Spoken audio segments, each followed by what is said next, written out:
Servus, zdravo, gledate Rdečo pesem.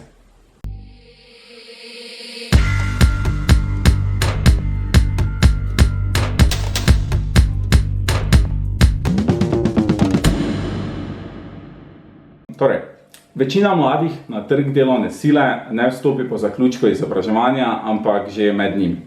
Ti smo v času epidemije najbolj oškodovani. Po podatkih Umarja je namreč v letu 2020 obseg študentskega dela upadel za kar 20%. V kapitalizmu pa je edina hujša stvar od tega, da si izkoriščan, to, da si iz procesa izkoriščanja izločen. Študentski establishment pa ne deli usode teh študentskih delavk in delavcev.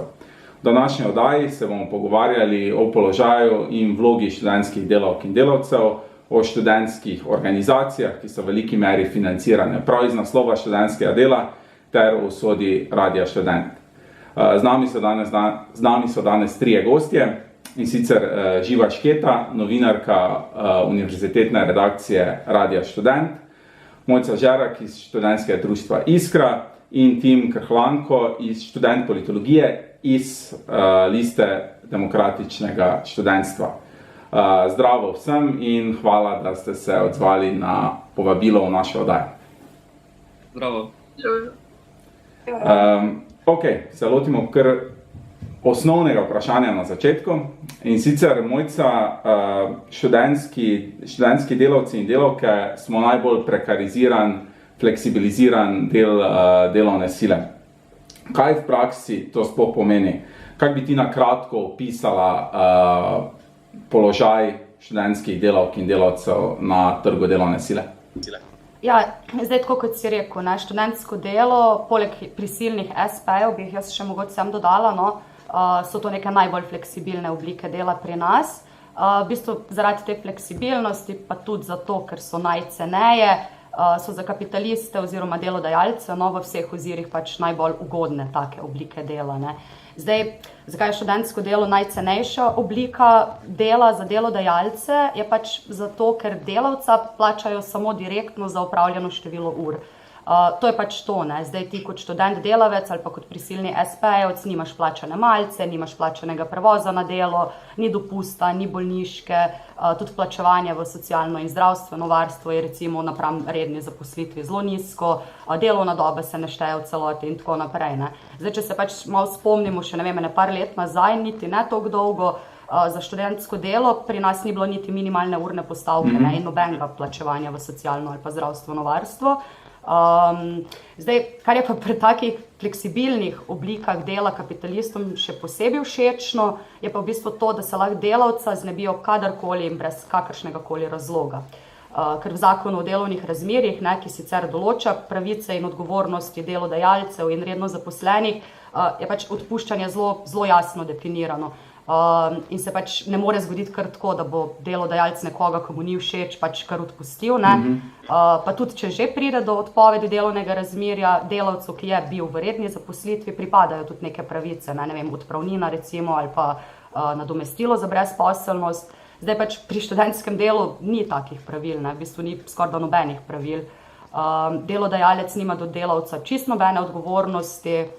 Mislim, je res, da tudi delavec nazaj nima neke odgovornosti do delodajalca, ampak pač tu moramo razumeti to, da je delavec itak že v štartu v slabši izhodiščni poziciji, ker pač brez da neko delo opravlja, s katerim se preživlja, pač ne more preživeti. Zdaj pač pri študentskem delu, tudi pri prisilnih SP-jih, gre pač, za neko obliko dela, ki v bistvu zelo spominja na delo v kapitalizmu pred kakršnimi koli delavskimi boji, pred sindikati, pred delavskimi pravicami. In več to se meni zdi še posebej zaskrbljujoče, sploh zato, ker se povpraševanje po tako zelo fleksibilni delovni sili povečuje. Ja, večina pač teh rednih zaposlitev oziroma zaposlitev za nedoločen čas v pogojih vse bolj spominja na študentsko delo, ne obratno, da bi ljudje, ki delamo med študijem, tudi imeli neke privilegije podobne kot nekdo, ki je redno zaposlen, recimo. Ravno ko si omenila pač to zgodno obdobje kapitalizma, Friedrich Engels je napisal, da je konkurenca najpopolnejši izraz boja vseh proti vsem v družbi.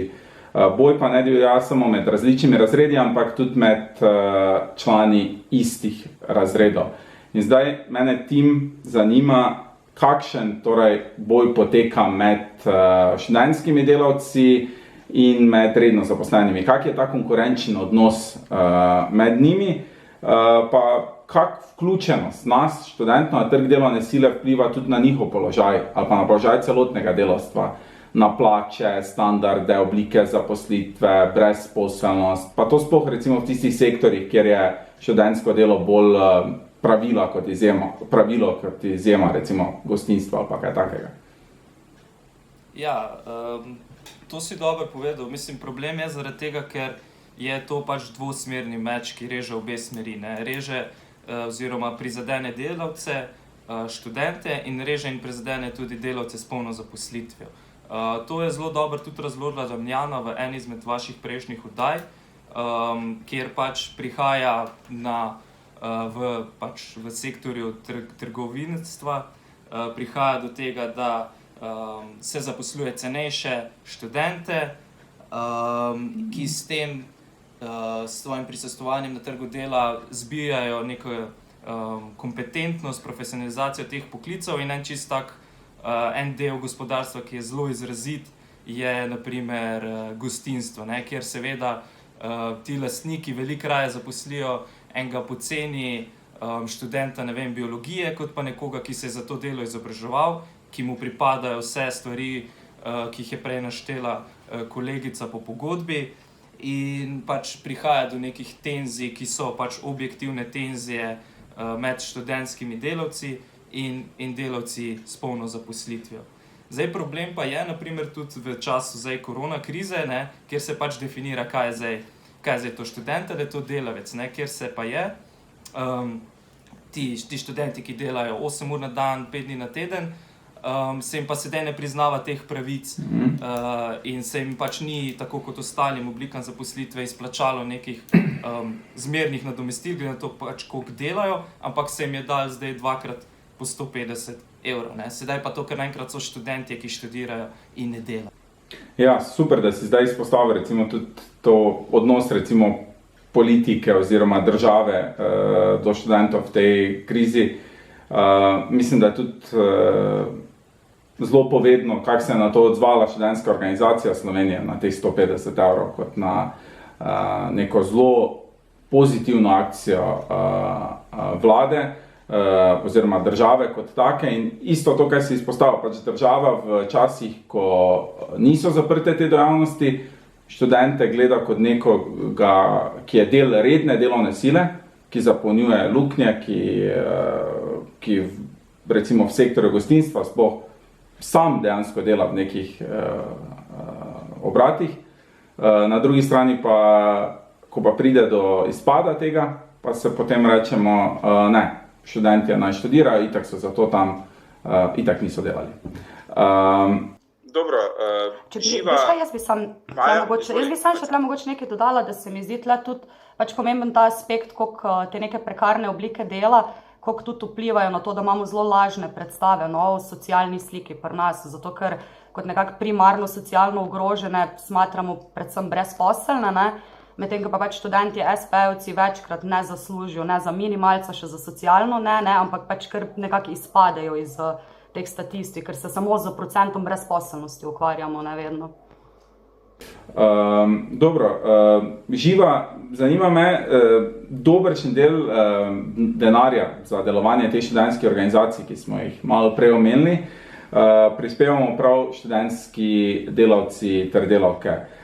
Kolikšen delež našega zaslužka recimo gre za to, pa še iz česa se recimo financirajo te organizacije, predvsem pa zakaj ta denar porabljajo.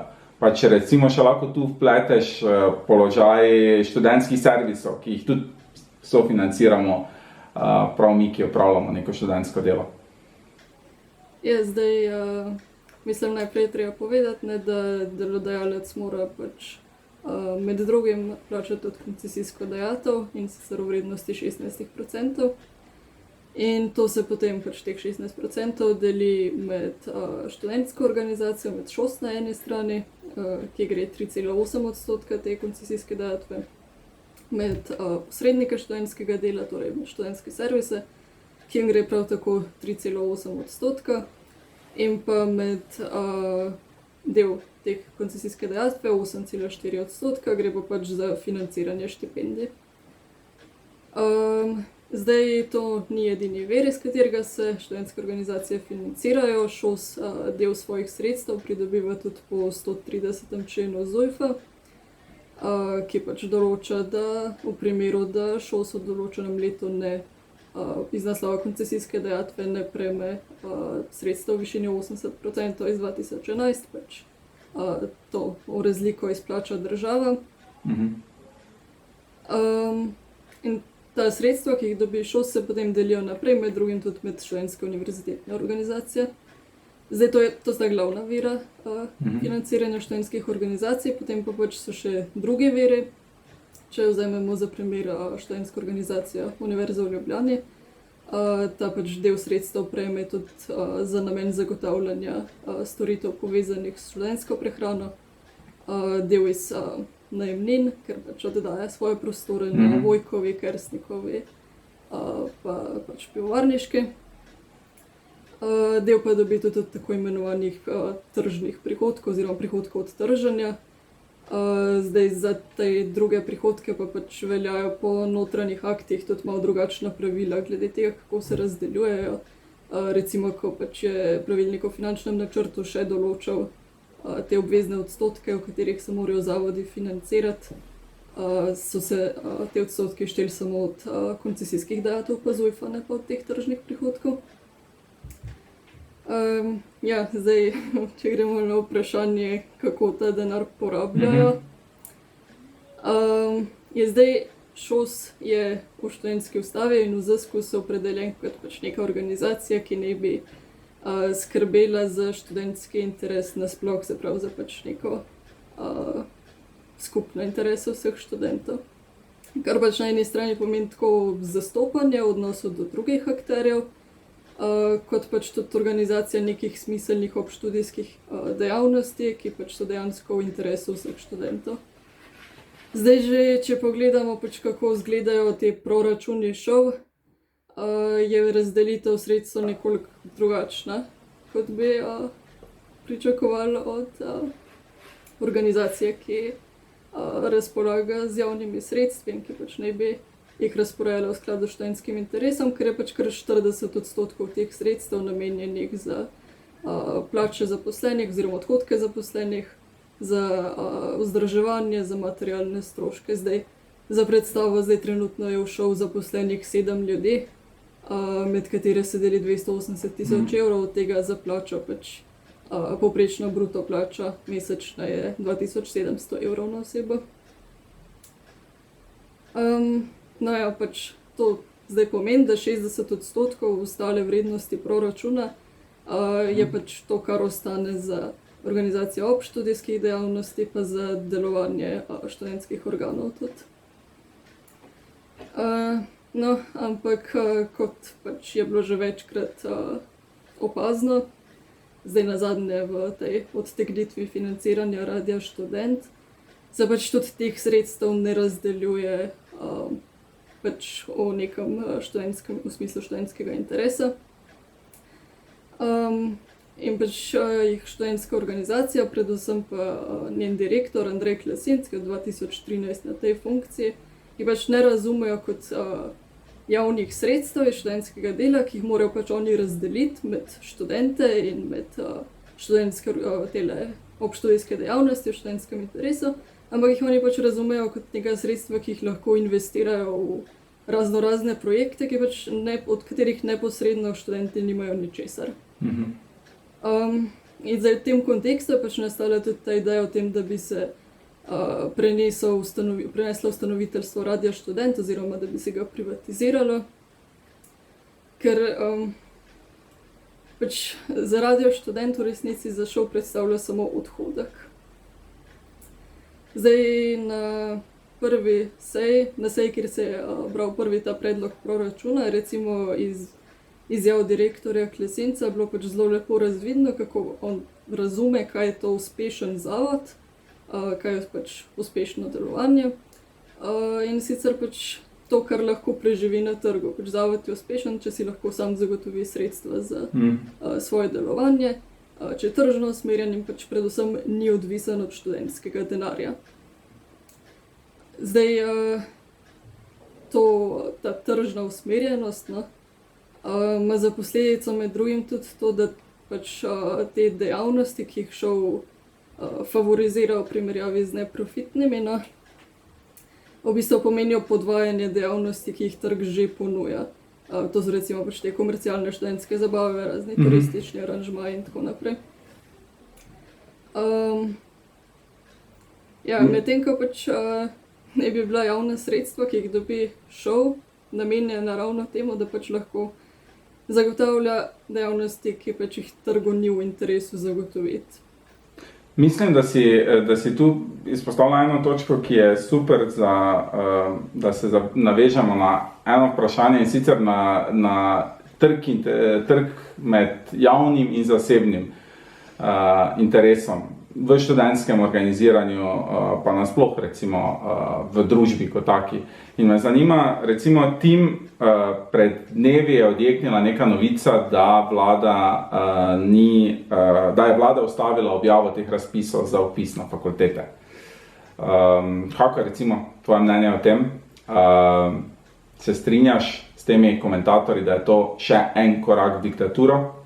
Ali je to samo še en znak, kako se univerza vse skozi podreja pritiskom kapitala in praktično postaja neka tovarna, ki proizvaja izdelke, ki jih trg v nekem določenem trenutku potrebuje? Zdaj, kar se tiče pa univerze, pa bi pritrdil tisti drugi tezi, in sicer to, da gre za nek dolgotrajen proces, ki ni nov in niti ni nepričakovan. Mislim, da je bilo samo pač vprašanje časa, kdaj bo tudi trenutno vladajoča garnitura poskušala posegati v javno šolstvo, visoko šolstvo in izobraževanje. Zdaj, problematično pri tem se mi zdi to, da univerza niti nima znotraj same univerze neke samorefleksije, kot je pač poudaril tudi profesor Andrej Kurnik. Tudi sama je pač v nekem perifernem položaju do nekih centrov vedenja, ki se pač znotraj izobraževanja, nekih monopolov, ki se dogajajo, in se pač niti samo ne reflektira, da bi lahko zdaj podala nek pač celovit odgovor na to neoliberalizacijo in to neko, ne vem kako bi rekel, projektizacijo univerze, kjer je pač danes nek uspešen profesor, uspešen asistent ali kakorkoli je uspešen, če privabi projekte, sredstva in denar. To pomeni pač, da ustvarja presežek, spominja na neko drugo obliko ekonomsko. Tako da ta neka komercializacija, prilagajanje trgu znanja poteka že dlje od bolonjske reforme naprej in mislim, da je zato potreben nek celovitejši odgovor od zgolj tega, da pač zdaj Janša poskuša naprej forsirati te svoje zasebne fakultete, ampak bi mogel biti odgovor pač bolj adekvaten in pač nasloviti tudi probleme, ki so se dogajali pred tem in ki peljejo univerzo in znanje v neko zgolj reprodukcijo delovne sile in iskanje kompetenc, neke uporabne znanosti, da bomo lahko pol mi naprej reproducirali sistem in pač večali presežno vrednost. In to je to, kar od znanja potrebujemo. Kompetence, znanja, uporabnost in tako naprej. Jaz bi tle sam na hitro v bistvu dodala, se zelo strinjam s tem, kar si Tim rekel. In tako, 2014 leta je v bistvu Ministrstvo za izobraževanje predlagalo nov zakon o visokem šolstvu. Takrat, hvala Bogu, pa ni bil sprejet. Ampak ti zakon je pač šel direkt v smer komercializacije, tudi delne privatizacije visokega šolstva, tako potihoma na skrivaj šolnine uvajal. Zakon je pa predlagal Jernej Pikalo, SD-jev minister, tako da gre za diktaturo, ampak diktaturo kapitala. Ja, odlično. Mogla sem, sorry.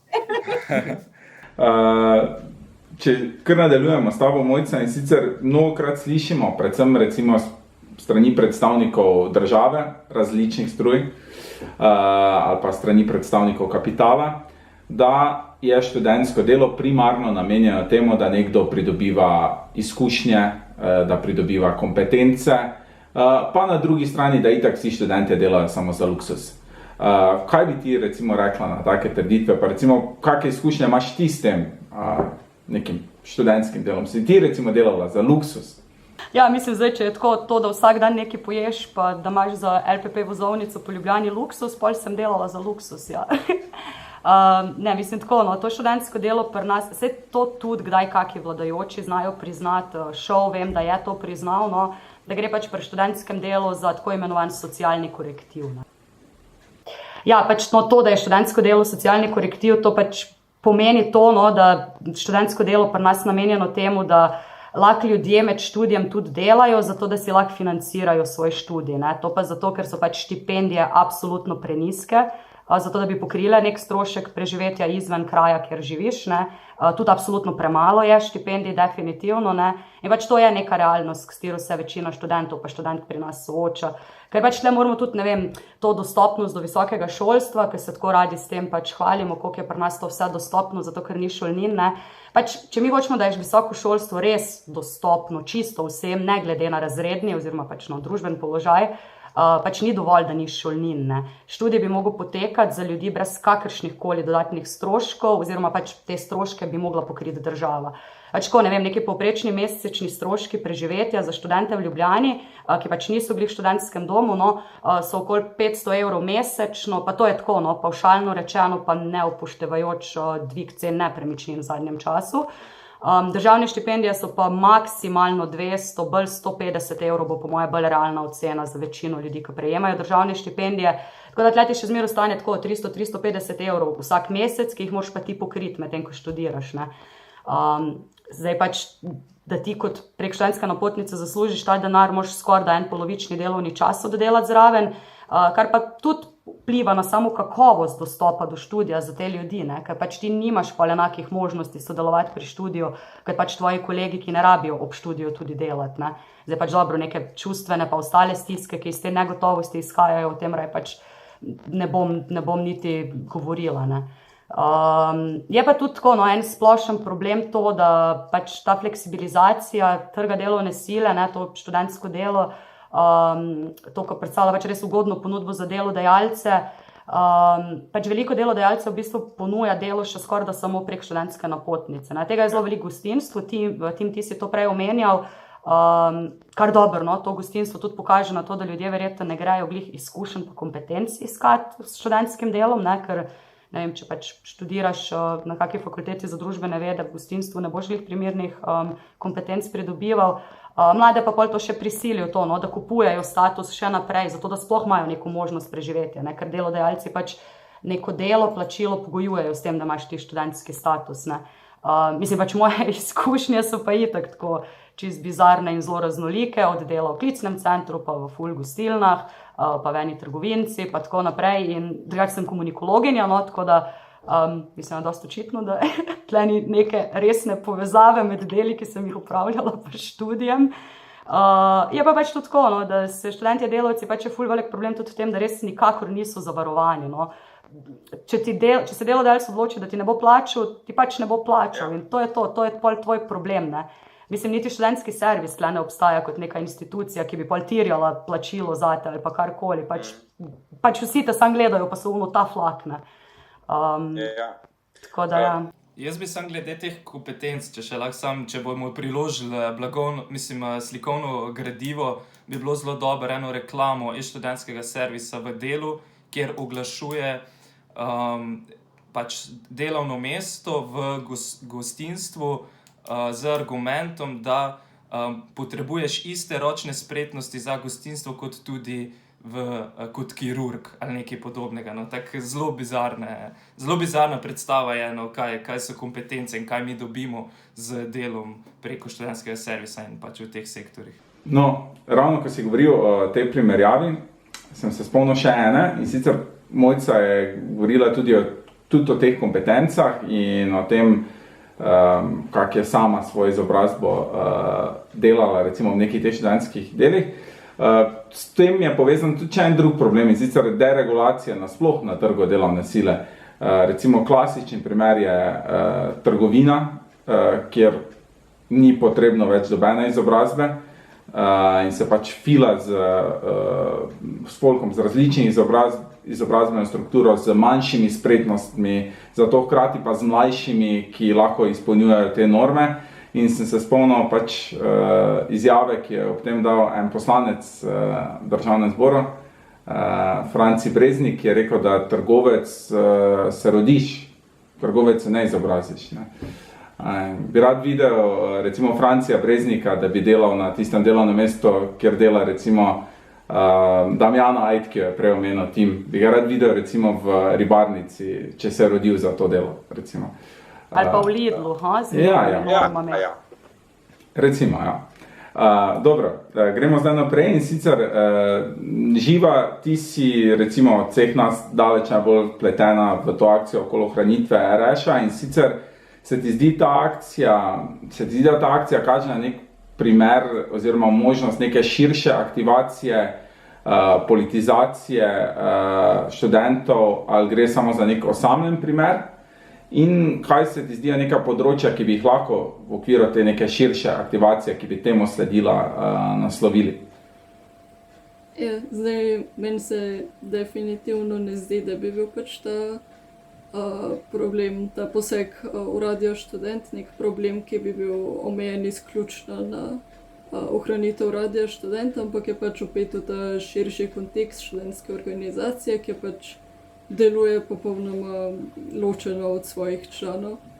In pač to, da se prepreči ta poseg v Radio Študent, je zdaj samo ena izmed prvih točk, ki so jo študenti izpostavili izmed mnogih, ki se tičejo delovanja šov. Torej pač zagotovo obstaja neka možnost širše aktivacije študentov. Zdaj tukaj bi jaz mogoče še poudarila, da pač to, da so študentje pasivni, depolitizirani, je pač izključno krivda šova, ki pač ima zato tudi svoj interes.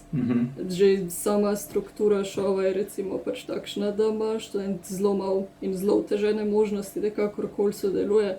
Zdaj ena oblika neposrednega sodelovanja je ta referendum, razni referendumi, ki pa pač, ko so se izvedeli, recimo leta 2013, ko je Iskra skoraj uspešno izvedla referendum, so pač na šovu zaostrili pogoje za ta kvorum veljavnosti, ki so še zdaj v veljavi.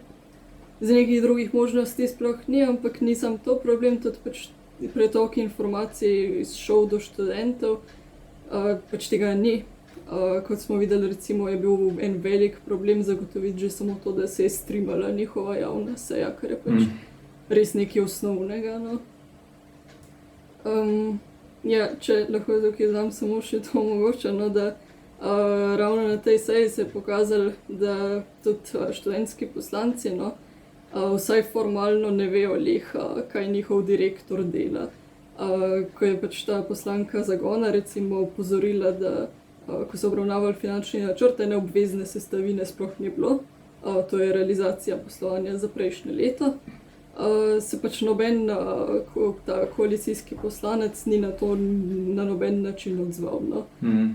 Klesinc je pa potem pač jo malo narobe razumel, pa je povedal, da v bistvu tudi letnega poročila ni dal še študentskemu zboru, kar je pač tudi neka njegova obveznost, da pač študentski zbor s tem seznani. Zdaj, Tim, tudi za vas v Listi demokratičnega študentstva je ta akcija okrog ohranitve Radia Študent pomenila neko prelomnico. Lahko poveš malo več o tem, pa tudi nasploh o vašem delovanju, pa o povezovanju s kolektivi, ki niso nujno študentski, ampak ki delujejo v neki smeri spodbujanja ali pa preučevanja delavskih bojev, kot recimo Center za družbeno raziskovanje CEDRA. Zakaj se ti zdi recimo povezovanje nekih takih študentskih organizacij s kolektivi, ki se ukvarjajo z delavskim bojem, pomembno? Zakaj se ti zdi, da je to neka točka, v kateri recimo vi delujete zdaj? Ja, ta situacija z Radiem Študent je bila definitivno nek mal večji push, da se je začel mal bolj aktivno delati, sicer se že prej, ampak je pač res bil nek dober mobilizacijski moment.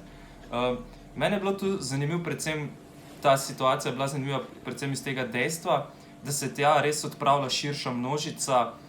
Do zdaj si je že tretjo sejo ogledali preko 30 000 ljudi, kar 1600 ljudi naenkrat, ko so bili ti največji bumi. In mislim, da je ključno to, no, da se pač neka širša študentska javnost, ki pač ponavadi ni povezana in jih ne zanima študentska politika, je prišla tja.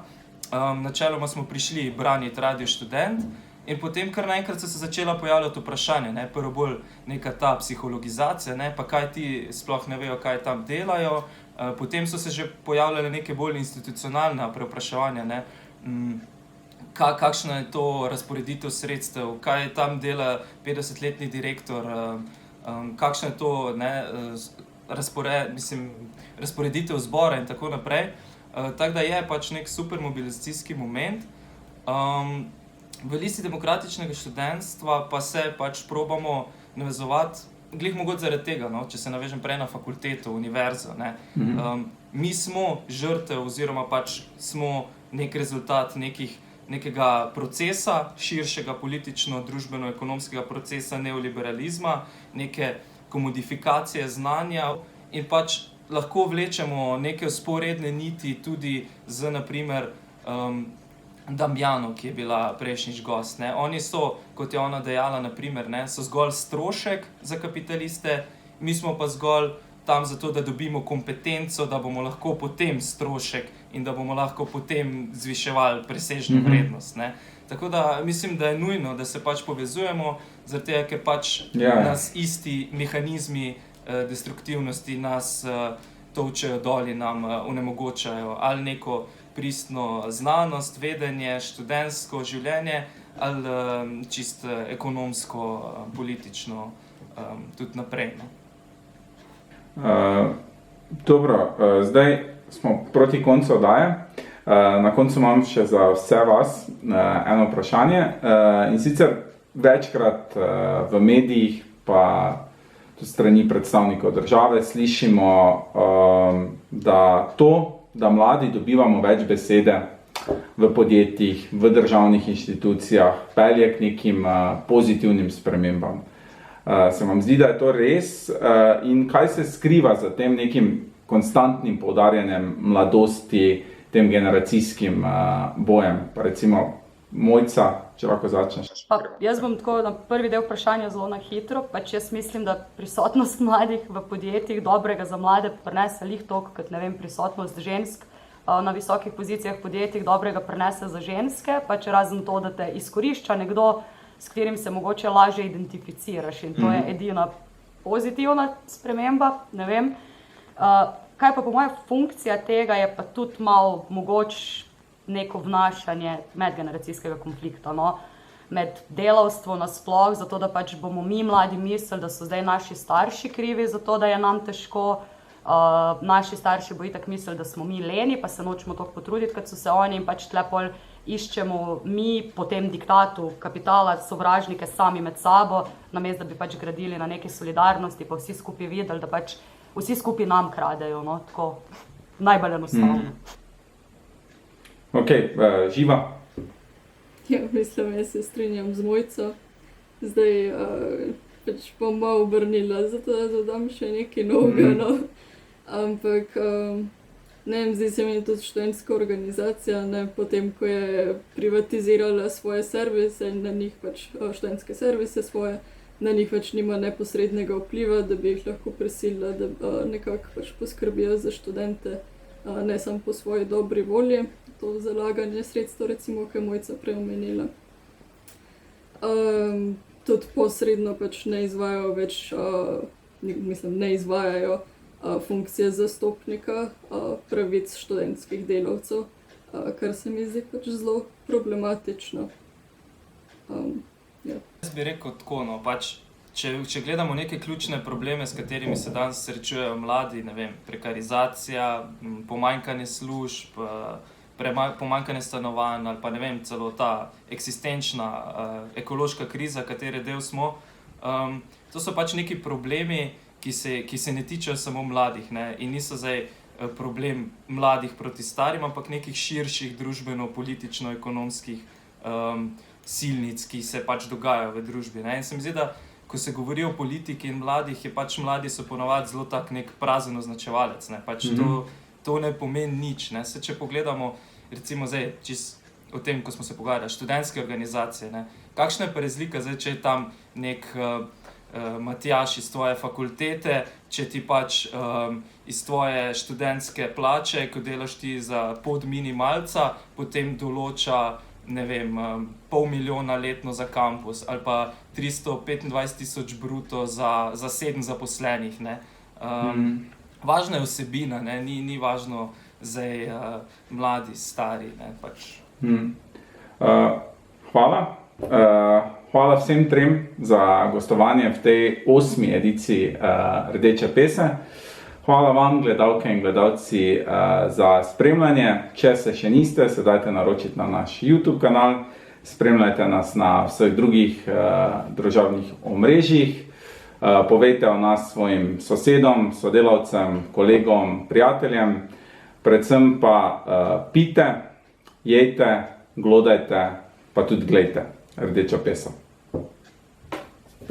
Finito.